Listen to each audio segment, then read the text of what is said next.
ভারত থেকে স্থলপথে সুতা আমদানি বন্ধের সিদ্ধান্ত নিয়েছে বাংলাদেশ। এই সিদ্ধান্তে কারা লাভবান হচ্ছেন আর কিভাবে প্রভাবিত হবে দেশের বস্ত্রশিল্প, শুনুন আজকের এই বিশেষ প্রতিবেদনে। ভারত থেকে স্থল বন্দর দিয়ে সুতা আমদানির সুযোগ বন্ধ করে দিয়েছে বাংলাদেশ। গত মঙ্গলবার জাতীয় রাজস্ব বোর্ড এনবিআর এই সিদ্ধান্ত নেয়। বেনাপোল, ভোমরা, সোনা মসজিদ, বাংলাবান্ধা এবং বুড়িমারি স্থল বন্দর দিয়ে সুতা আমদানির অনুমতি ছিল এতদিন, কিন্তু এখন থেকে শুধুমাত্র সমুদ্র পথে ভারত থেকে সুতা আমদানি করা যাবে।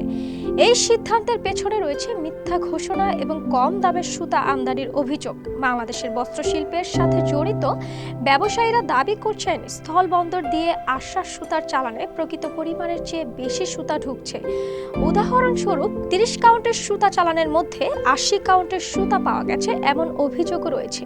এদিকে স্থল বন্দরে পর্যাপ্ত যন্ত্রপাতির অভাব রয়েছে, ফলে সঠিকভাবে সুতার পরিমাপ করা সম্ভব হয় না। এতে করে শুল্ক ফাঁকি দিয়ে বেশি সুতা আমদানি করা হয়। ভারতীয় সুতা বাংলাদেশের বাজারের তুলনায় 3 থেকে 5% সস্তা। এই কম দামের সুতা স্থানীয় বস্ত্রশিল্পের জন্য বড় ধরনের চ্যালেঞ্জ তৈরি করছিল।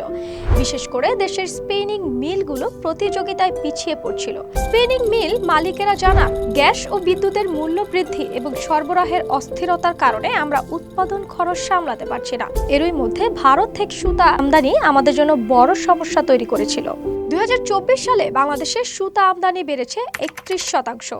এর বড় অংশই এসেছে ভারত থেকে। তবে এই সিদ্ধান্তের পর এখন শুধুমাত্র সমুদ্রপথে সুতা আমদানি করা যাবে। সমুদ্রপথে সুতা আমদানিতে শুল্ক নিয়ন্ত্রণ সহজ হবে এবং মিথ্যা ঘোষণা কমবে বলেও মনে করছে কর্তৃপক্ষ। শুল্ক কর্মকর্তারা জানান, সমুদ্রপথে আমদানি করলে সবকিছু কেন্দ্রীয়ভাবে নিয়ন্ত্রণ করা যায়। এতে করে শুল্ক ফাঁকি দেওয়ার সুযোগ কমে যাবে।